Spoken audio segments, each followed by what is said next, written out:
So the first problem from homework was a T, which might make it beneficial. And we'll start with number 2. This sounds weird.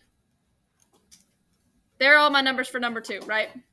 So with me, if you will go to stat, hang on, I'm going to pull it up where I could show you. Yeah, but I've got all the numbers on the board, so it doesn't matter.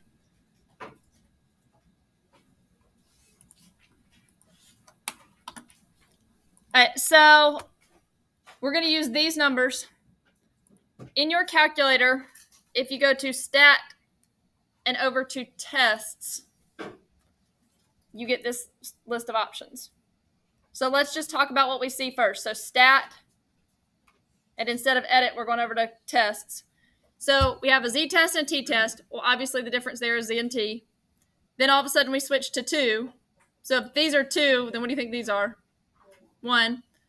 These all say tests, and all of a sudden starting at 7, I say the word interval. So we're obviously not going to deal with 1 through 6 right now because we're doing intervals. So let's go ahead and scroll down to where we're just looking at 7 down. Because I know that right now I'm dealing with intervals. So 7 versus 8 is a z versus t.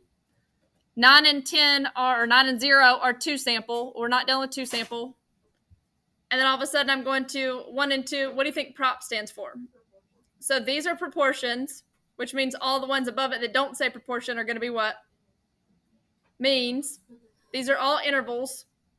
These are z's with one z and t with 1 sample, z and t with 2 sample, z and t with 1 and 2 sample for proportion. So it should be very straightforward which one is which.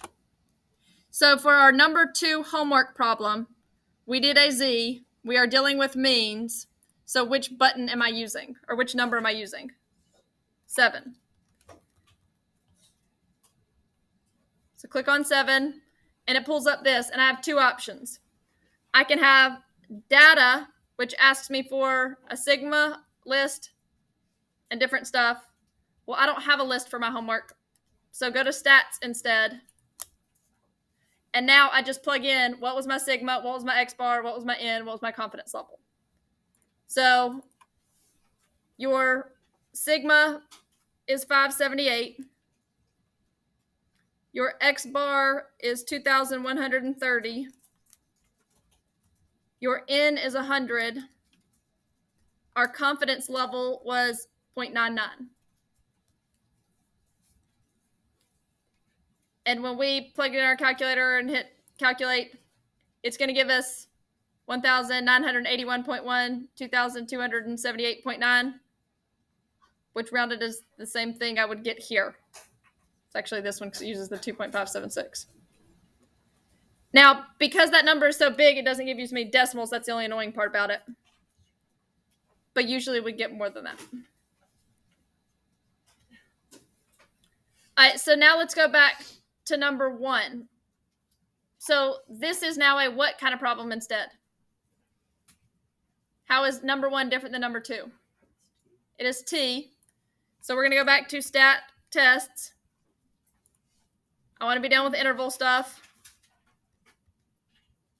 Now which option am I choosing? 8.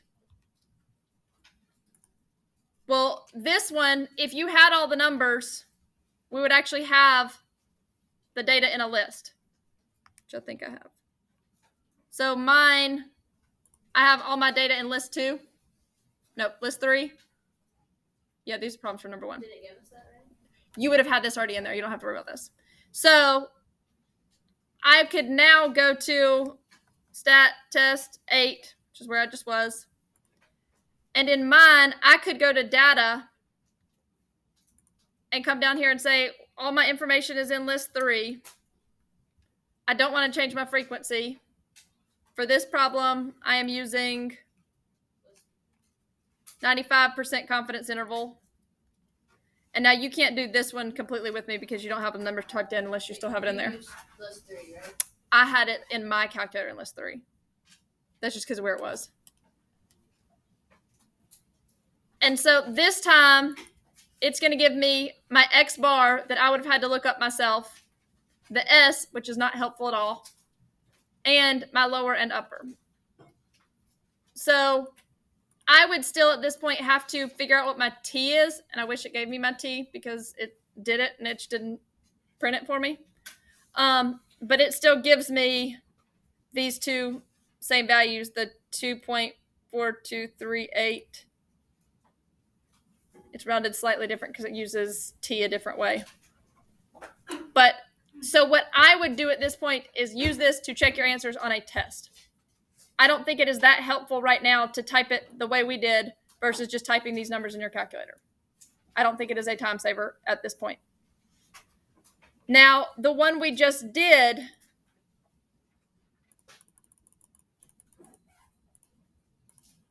now, stat tests, going down to 7 plus. So now, which option would I be using for the problem we just did? A, because it is a 1 proportion z interval. So I'm going to go to A. And what does it ask me for? It asks me for my x, which is 600. My n, which is 800. Is the confidence level 95? 90? So when you type one thing in and then type something else in, it tries to fill as best it can. So you might have to change some stuff. So 600, 800, and 0.9. So it's going to calculate p hat for me along with my lower and upper bounds. So I'm getting the same thing there. Again, not super helpful right now, but totally worth it to use on a test to make sure that you type things in right. Eventually, there are going to be ones to where it is definitely worthwhile to start with your calculator and go from there because it's going to save you time. Right now, I'm just showing you where it is so that you can use it. Questions about anything with calculator?